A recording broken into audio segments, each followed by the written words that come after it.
Does repeated failure in your marriage mean that your marriage wasn't meant to be? No matter how long you've been married, you crawl, you pull yourself up. You take a step and bang, you fall. You pull yourself up again and you walk a couple of steps and you fall, you blow it, you ruin it. Wouldn't it be foolish for that child to sit there on the floor after trying about 500 times and saying, well, Dad, I guess I'm not called to walk? So many couples fall and stumble and get up and fall, and some of them, they come to the conclusion, well, I guess God doesn't want us to walk together.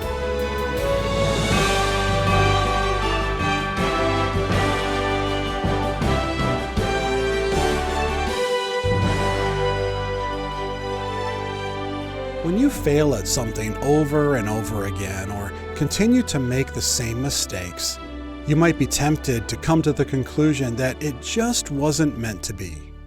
It's even possible for married couples to think that way. We got married, things started out nice, but now there's continual tension and conflict, and maybe we weren't a good fit after all. Well, that's certainly not the way God thinks. Stephen Davey is going to challenge that thinking. This is Wisdom for the Heart. We have a message today from our Vintage Wisdom Library called God's Design for Marriage. Now I want to give you some things relating to the marriage relationship. Some principles that are taken right from the text that will make marital relationship firm and enduring. So if you're taking notes, I want to give you the first principle. Let's call this the principle of consideration. Verse 24a, the principle of consideration. For this cause, a man shall leave his father and his mother. Now, I want you to understand a couple of things. First of all, he is not speaking here in reference to a relationship with mother and father. In fact, wise is the individual who recognizes when they get married that it's really two worlds merging into one larger one. The relationships of your wife become your relationships. The relationships of the husband are brought into that marriage. And so now we are involved with uncles and aunts and nieces and nephews and mother and dads-in-law, sons, brothers, sisters perhaps, and all of these involved in now this larger world. He's not saying to abandon, which is a literal translation, by the way, of the word leave, abandon. He's not saying abandon them in terms of your relationship with them. That's going to continue. In fact, you are creating relationships with another entire world, another family. He is also not referring, ladies and gentlemen, to the sense of responsibility. You and I do not abandon our sense of responsibility. In fact, Jesus' harshest words were toward the Pharisees, who had abandoned their parents in taking care of them in their aged state. And they were hoarding their finances so that moms and dads who were unable to take care of themselves were being left alone. They were in poverty. And the Pharisees were saying, well, we've dedicated this money to God, so we can't give it away. And Jesus Christ came and he pointed the finger through their facade and he said, if you cannot take care of them, you are not religious. In fact, you don't even know God.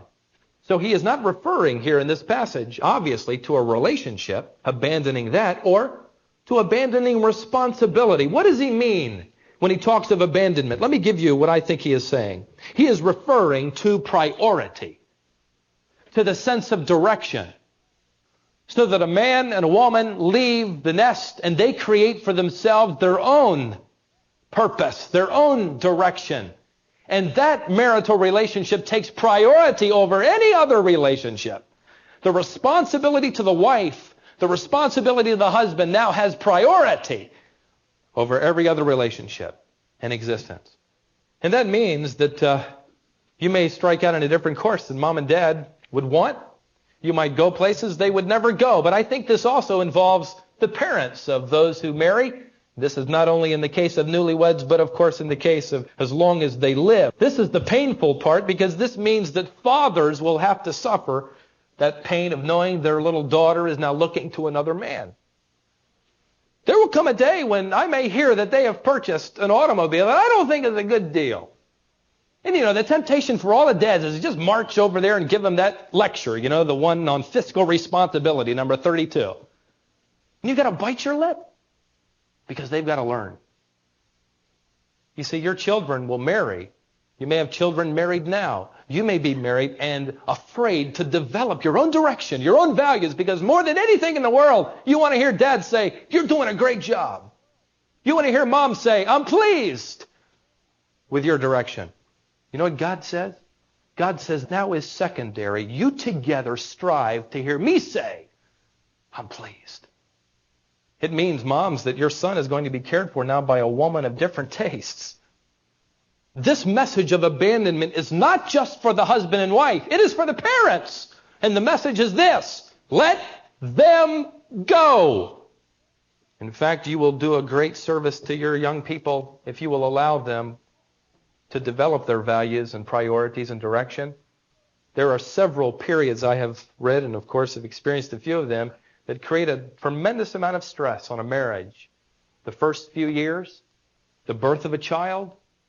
And it is in those situations that moms and dads who watch their kids who are married, who force their children together, so that you ask that little girl when she comes to you and says, Daddy, I don't know what to do. Did you ask your husband?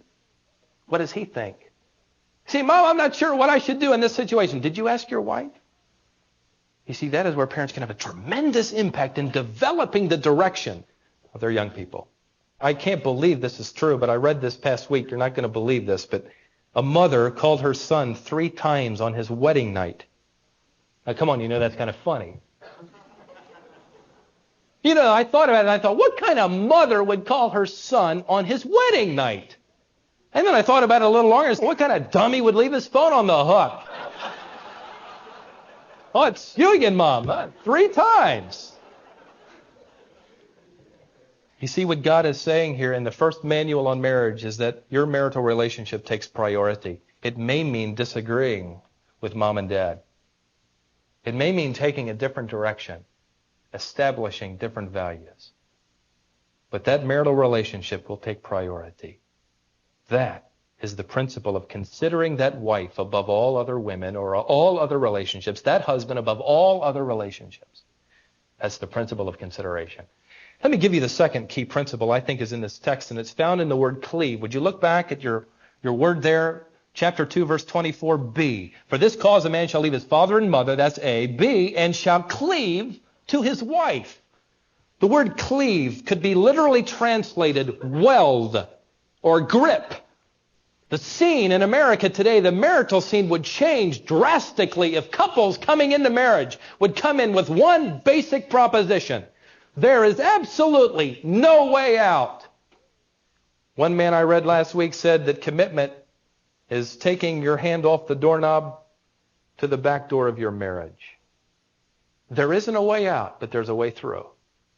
Because men and women, if you have in your marriage a fire escape over here, there will come a time when you're going to run for it. So you'd better seal it up. One man wrote that there are 3 things very important. In fact, this is right out of Scripture. And I want to give you 3 things that are involved in a marriage that is including this principle of commitment. It involves 3 relationships. Let me give you the first one. And that is between you and the Lord. If you're going to have the principle of commitment in your marriage, it means that you are committed to the Lord. This is crucial. Before you ever talk about a relationship with another human being, talk about your relationship with God. Because husbands, there is no way in the world that you could ever love your wife without first understanding and experiencing the love of Jesus Christ. Because how are you to love your wife? Like Christ loved the church. The second, of course, is the relationship of your spouse to the Lord. And you'd better encourage it. Bless your heart if you get in the way of your spouse's relationship with the Lord. God help you if your spouse has to wake you up and get you out of bed in the morning to go to church. You are hindering the potential relationship. If your breakfast is late because she or he is reading the Word, fantastic. Encourage that relationship they have. A young man walked into my office not long ago and asked if I'd perform his wedding. He had never attended Colonial. In fact, I'd never seen him before, and so I just asked him a few questions about his relationship with the Lord, and it was non-existent. I explained to him the truth, that, look, if the Lord's not involved in your marriage, He's the one that designed it. He's got the manual for it. In fact, if you build it without the Lord, according to David, Psalm 127, verse 1, you're going to labor in vain. And he wasn't very interested. I shocked the daylights out of him by looking him in the eye, and I said, look, man, Why don't you just skip the marriage and just live with your girlfriend? What? What are you suggesting that for? And I simply told him, because since God's idea is marriage, and since God is not part of your marriage, He's not going to be involved. Why worry with appearances? Having a ceremony in a church is absolutely meaningless. You want it your way, do it your way. But if you want to do it God's way, then God has to be involved. You need a right relationship with Jesus Christ if you're ever going to pull it off. Your spouse needs to have a right relationship with the Lord if you'll ever experience the kind of commitment He wants. And finally, the relationship needs to exist between you and your spouse, obviously. But I put this one last. You notice? Because it hangs upon the balance of the other two. You show me a woman that is out of fellowship with Jesus Christ, and I will show you a woman out of fellowship with her husband. Show me a man who is in rebellion to the Word of God, and I will show you a man who is impossible to live with. It hangs upon those first two being in proper perspective. A respected professor of mine said that 85% of his marital counseling, as a man who's been teaching the Word for nearly 40 years, 85% of his marital counseling, he finds a man or a woman who walks into his office and before long basically says these words: they're not getting out of their marriage what they deserve. And he knows that they're already in phase 3 in the deterioration of a marriage. When spouses begin to concentrate on I, me, my. You never hear the words we, us. It's me. How can we ever circumvent the selfish nature of our own being? By having a relationship with Jesus Christ and learning to die to self, to live to Him. Then we can live in the proper perspective of our horizontal relationships. One more. Let's call this the principle of companionship. Would you look at the last part of verse 24? Well, let's begin with the beginning. For this cause, a man shall leave his father and his mother and shall cleave to his wife, and they shall become one flesh. And the man and his wife were both naked and were not ashamed. Now, this union obviously involved physical intimacy, but it involves much more. And that's why I call this the principle of companionship, because it involves spiritual, emotional, and mental unity. It involves two people going the same direction. That's the principle of companionship. One man writes that this involves the complete identification of one personality with the other in a community of interests and pursuits. You know what is happening today? People get married and the husband goes this way and the wife goes this way. Separate directions, separate pursuits. So the days off are spent alone. There isn't the pursuit of developing this companionship. At night, when they are together, the television is on and very little conversation takes place. Then they separate to go to work, come home tired. The day off is for themselves. I want to say something to you men and women that may shock you, but I believe it is true. I believe many husbands and many wives today are lonely. I believe that if you could evaluate most marriages in America, you would find the missing ingredient of companionship. Husbands and wives who are lonely. You see, it's possible to live under the same roof with someone and still not have a companion. To still not have that close friend that God designed. One clinic took a survey and nearly 95% of those interviewed expressed they didn't feel close to their mate. And that's sad. You know why? Because what was the basis? What was the first thing that God said He would do for man? Alleviate loneliness. Man's lonely. That's not good. And on the basis of that, then He built someone, He formulated, He created, He sculptured someone who would fill in the void, fill up the need, answer back to, complement.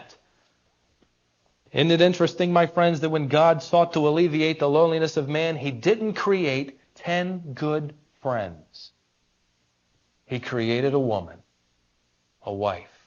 Now that implies something, men and women. And let me speak to just the men for a moment. If you are bored and lonely today, the solution is not a hobby. The solution is not a bag of golf clubs. The solution is not another friend. The solution is developing companionship, a warm and vital friendship with your wife. Ladies, if you are lonely today, you know what the solution is implied in this text? That you develop companionship with your husband, that warm and vital friendship with the man God intended to fill in your void and lonely places. I want to give you 3 thoughts in developing companionship. 3 words, jot down into your notes, that will develop companionship with your spouse. The first word is confidence. Would you turn to Proverbs, please? Let's look at just a couple of verses here. Proverbs chapter 17, verse 9. Confidence is a key ingredient to developing companionship with your spouse. Proverbs 17:9. Draw a circle around that reference. 17:9. He who covers a transgression seeks love, but he who repeats a matter separates who? Intimate friends, companions. You see, the longer you live with your spouse, the more you will understand and know their weaknesses, their faults, their shortcomings. But that is information that God intended for you to know.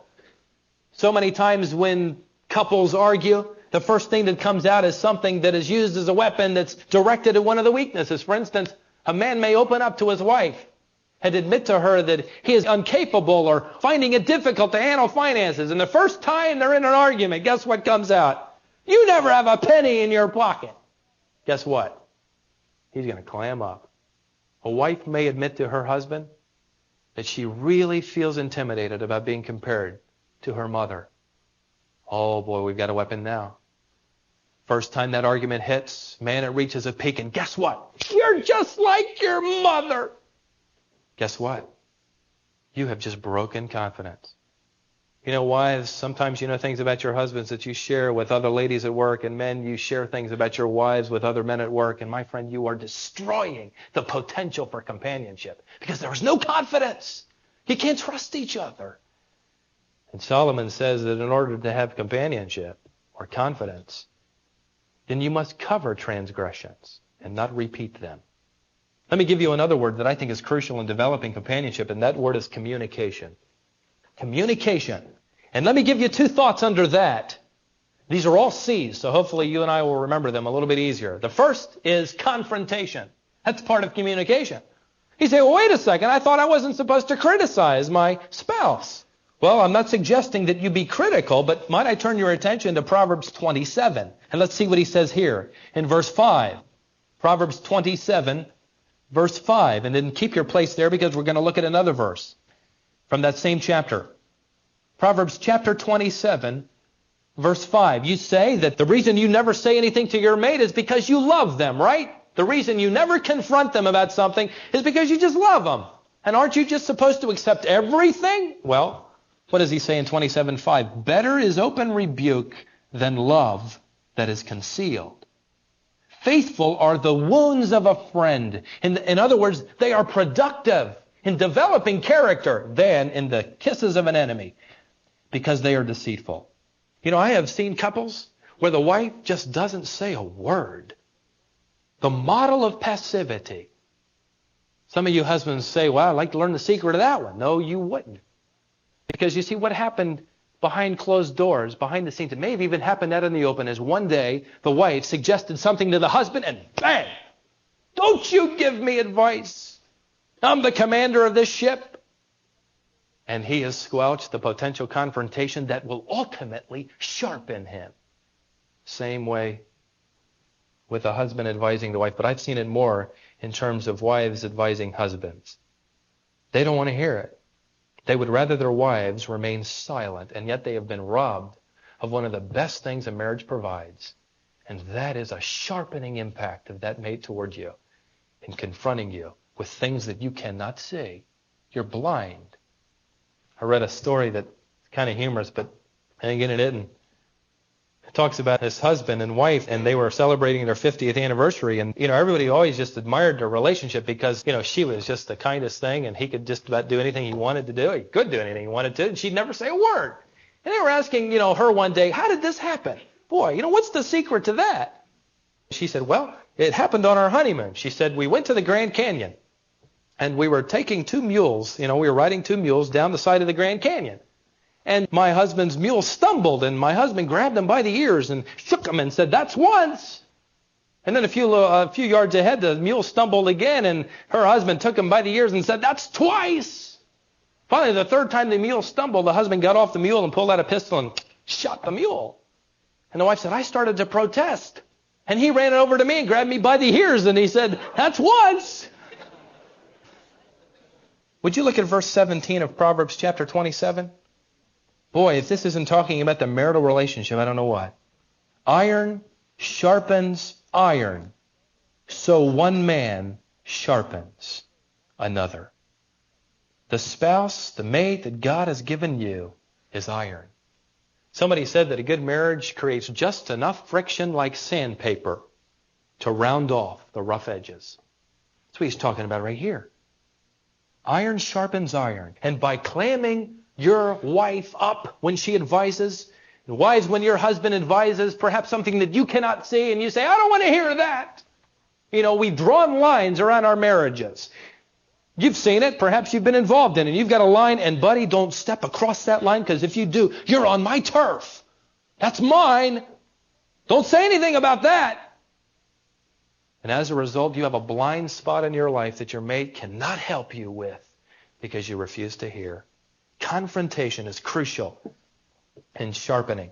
Let me give you the second word, and that is counsel. Counsel. Turn to Proverbs. Well, you're already there. Proverbs 27. Look at verse 9. I like this verse. Oil and perfume make the heart glad. Something else does. So a man's counsel is sweet to his friend. God has given the husband and wives an excellent source of objective wisdom. In fact, I think that a marriage is strong when the couples are literally counseling one another. You know, when the husband wants some advice, now listen, if he asks you, and then you respond, the husband shouldn't say, well, that's kind of dumb. I'll do it my way after all. No, accept the counsel. He says that counsel is sweet. And I think, of course, implied here is the attitude in which we counsel our mate, the attitude in which we confront. Confronting is never intended to tear down. It is always intended to build up. So you may sit here and think, well, my wife never listens to my counsel, or my husband never listens to my advice. Perhaps you ought to look at the way that you give it. Is it sweet like perfume? Is it laced with love? Well, in order to develop companionship, we need confidence, communication. Let me give you one more word. Caring. The word care comes from the Gothic root that means to lament, to grieve. Isn't that interesting that from that history we get our word care? Why? Because to lament or to grieve is to be emotionally involved with the life of another human being. So if I am to care for my spouse, that means I am emotionally involved in that which hurts, that which helps, that which brings joy into her life or into his life. Caring is the tangible expression of love. Love is intangible. And you can say, I love my mate till you're blue in the face. But until you make tangible expressions by caring, it might be by taking the garbage out, washing the dishes, a card, a note, a phone call, unexpectedly. That is caring. That develops companionship. I think we could best illustrate marriage by watching a child learn to walk. You know, it's been a joyful thing to see 3 of them learn to walk. And you've seen it happen. They're sitting there on the ground, and then all of a sudden they get the bright idea that I'm going to start crawling. And so after a while, they get on their knees and hands, but they don't have the motor running yet. They just kind of sit there and rock back and forth. And finally, somebody starts the motor, and they start crawling all over the house. Finally, they get the idea that, look, there's a couch over there. If I crawl over to the couch, maybe I can pull myself up and stand up there like my dad or mom or brother or sister or whatever. And would you believe it? They finally pull themselves up, and they're standing. And boy, the celebration begins. You break out the camera, you take 35 shots. 10 years from now, you'll wonder, what are all those shots of this little kid standing at the couch? But that was when it happened. Finally, the child sees dad or mom sitting across the living room floor, and they say, it'd be great if I could walk across there to them. And so you know what happens? They take that first step. Bang. And they sit there a while, and they think, well, let's back up and try this again. And so they take a couple of steps, and over a process of days and weeks, and after they start walking, you wish it had taken years. They finally take 2 or 3 steps into your open arms, and you rejoice. Another celebration. They've learned to walk. No matter how long you've been walking, though, you always have the capacity to stumble and fall. No matter how long you've been married, and that also is a process. You crawl. You pull yourself up. You take a step and bang, you fall. You pull yourself up again and you walk a couple of steps and you fall, you blow it, you ruin it. Wouldn't it be foolish for that child to sit there on the floor after trying about 500 times and saying, well, Dad, I guess I'm not called to walk? So many couples fall and stumble and get up and fall, and some of them, they come to the conclusion, well, I guess God doesn't want us to walk together. My friend, the difference will be when you fall and stumble, and you will, because you will always have the capacity. The difference will be that you are developing a relationship, and built into it are the principles of consideration, commitment, companionship. Where do we start? First of all, we start with our relationship to the Lord. And then we stop with our relationship with our spouse, and we leave it up to the Lord how they will respond. But we do it right. May our marriages be characterized with the ingredients: confrontation, counsel, caring, companionship, consideration, and commitment.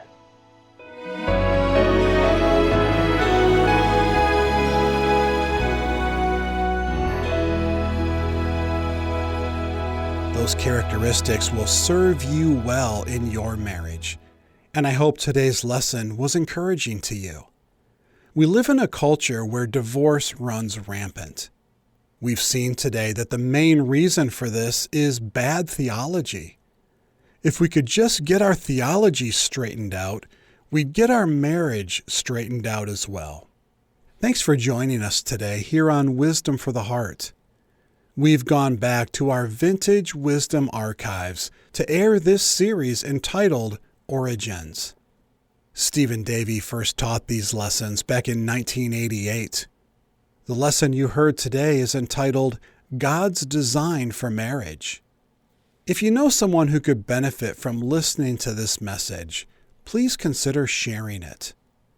It's posted on our website and on our smartphone app. You can find the links to this message there and share it with a friend or loved one who'd be encouraged by hearing it. In case you didn't hear me mention this on a previous broadcast, I also want you to know that we have a companion study guide to this series. It's also called Origins. The study guide contains the manuscript of Stephen's lesson, as well as some questions and study hints for you to go deeper into God's Word as you study through these chapters of Genesis. You'll find the Bible study guide entitled Origins in our store at wisdomonline.org. Thanks again for joining us today. Come back tomorrow at this same time for more wisdom for the heart.